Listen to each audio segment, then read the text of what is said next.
میرے رسول کریم صلی اللہ علیہ وسلم نے ارشاد فرمایا، ہر پیدا ہونے والا بچہ فطرت اسلام پہ پیدا ہوتا ہے۔ یعنی جب بچہ پیدا ہوتا ہے تو وہ مسلمان ہوتا ہے۔ اب اس کا جو گھر کا ماحول ہوتا ہے وہ اس کی ذہن سازی کرتا ہے، چاہے بچہ کسی یہودی کے گھر میں پیدا ہو یا کسی کافر کے گھر میں پیدا ہو، کسی عیسائی کے گھر میں پیدا ہو یا پھر کسی مسلمان کے گھر میں پیدا ہو، وہ طبعاً مسلمان ہوتا ہے، اس کی طبع میں اسلام رکھا ہوتا ہے، وہ فطرتاً مسلمان پیدا ہوتا ہے۔ اب یہ گھر کے ماحول پہ ڈیپینڈ کرتا ہے کہ بچہ کون بنتا ہے۔ اگر یہودی کے گھر میں پیدا ہوا تو وہ یہودی بن جاتا ہے، اگر عیسائی کے گھر میں پیدا ہوتا ہے تو وہ عیسائی بن جاتا ہے، اگر کافر کے گھر میں پیدا ہوتا ہے تو وہ کافر بن جاتا ہے، مسلمان کے گھر میں پیدا ہوتا ہے تو وہ مسلمان بن جاتا ہے۔ تو گھر کا ماحول بچے کی ذہن سازی کرتا ہے۔ میرے آقا فرماتے ہیں فطرتاً وہ مسلمان پیدا ہوتا ہے، اس کی فطرت میں، اس کی طبع میں اسلام رکھا ہوتا ہے۔ تو آج اگر ہم اپنے گھروں کے ماحول اس انداز میں بنائے ہوئے ہیں کہ ہمارے گھر میں اسلام نہیں ہے، دین نہیں ہے، تو پھر ہمارے بچے کیا بنیں گے؟ وہ بڑے ہو کر کس ایٹماسفیئر کو، کس ماحول کو ایڈاپٹ کریں گے، کس کلچر کو ایڈاپٹ کریں گے، یہ کچھ نہیں کہا جا سکتا ہے۔ آج مسلمانوں کے گھروں کے ماحول بھی کافروں سے کم نہیں ہیں، عیسائیوں سے میچ کر رہے ہیں، یہودیوں سے میچ کر رہے ہیں۔ ہمارے گھر کا کلچر بالکل تبدیل ہو چکا ہے۔ مسلمانوں والی اسلام کی، دین کی بس چند باتیں ہی موجود رہ گئی ہیں۔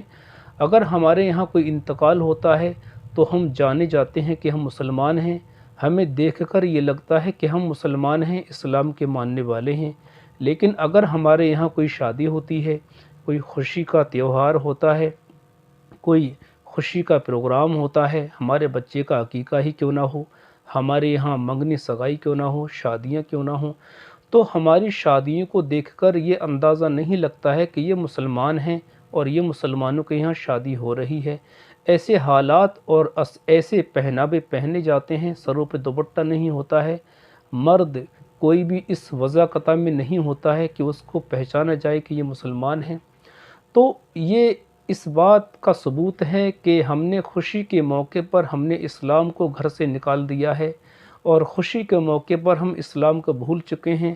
ہم خوشی مناتے ہیں تو غیروں کے طریقے کو فالو کرتے ہوئے مناتے ہیں۔ تو ہم نے خوشی کے موقع پر اسلام کو اپنے گھر سے نکال دیا ہے۔ اللہ اکبر! آج شادیوں میں دیکھیں کیا کچھ نہیں ہو رہا ہے۔ جوان لڑکیاں ہاتھوں میں تھال لیے ہوئے اس میں پھول ڈال کر کے لاتی ہیں، باراتوں کا استقبال کرتی ہیں، ان کے اوپر پھول پھینکتی ہیں، اور رسم حنا کے نام سے کیا کچھ نہیں ہو رہا ہے، منڈے اور ولیمے میں کیا کچھ نہیں ہو رہا ہے، سلامی کے نام سے، جوتا چرائی کے نام سے، گاڑی رکائی کے نام سے کیا کیا خرافاتیں ہمارے بیچ آ چکی ہیں۔ تو اسلام ہمارے بیچ سے کتنا رہ گیا ہے، ہمارے بیچ کتنا ہمارا دین رہ گیا ہے، کتنی دین کی باتیں رہ گئی ہیں۔ جوان لڑکیاں پھول پھینکتی ہیں، ڈانس کرتی ہیں، لیکن ان کا بھائی بھی وہیں کھڑا ہے، بے غیرت باپ بھی ساتھ میں کھڑا ہوتا ہے، کسی کی زبان پر کوئی جملہ ان سے کہنے کے لیے نہیں رہتا ہے کہ ان کو ڈانٹ سکے، ان پر تنبیہ کر سکے، ان سے کچھ کہہ سکے۔ اللہ اکبر! ہم تو اس دور سے گزر رہے ہیں کہ ایک جوان لڑکی ڈانس کر رہی ہے، ایک بوڑھا شخص اس پر 500 کے نوٹ کے ٹکڑے کر کے پھینکتا ہے۔ کسی نے کہا کہ تم یہ کیا کر رہے ہو؟ کہا کہ یہ ڈانس بڑا اچھا کر رہی ہے۔ تو اس نے کہا کہ اس کا تیرے سے کیا تعلق ہے، یہ تیری کون ہے؟ کہا یہ میری بیٹی ہے، یہ دور آ گیا ہے، یہ دور آ گیا ہے، ہم اس دور میں زندگی گزار رہے ہیں۔ اللہ اکبر! تو آج بھائی کے سامنے بہن ڈانس کرتی ہے، بہن ناچتی ہے، باپ کے سامنے بیٹی ڈانس کر رہی ہے، اس پہ باپ اور بھائی اپنے آپ کو فخر محسوس کرتے ہیں، اس پر وہ ناز کرتے ہیں کہ ان کی بہن ڈانس کر رہی ہے۔ تو اتنا گر چکے ہیں ہم لوگ، اتنا ہمارے بیچ سے شرم بالکل نکل چکی ہے۔ اللہ اکبر!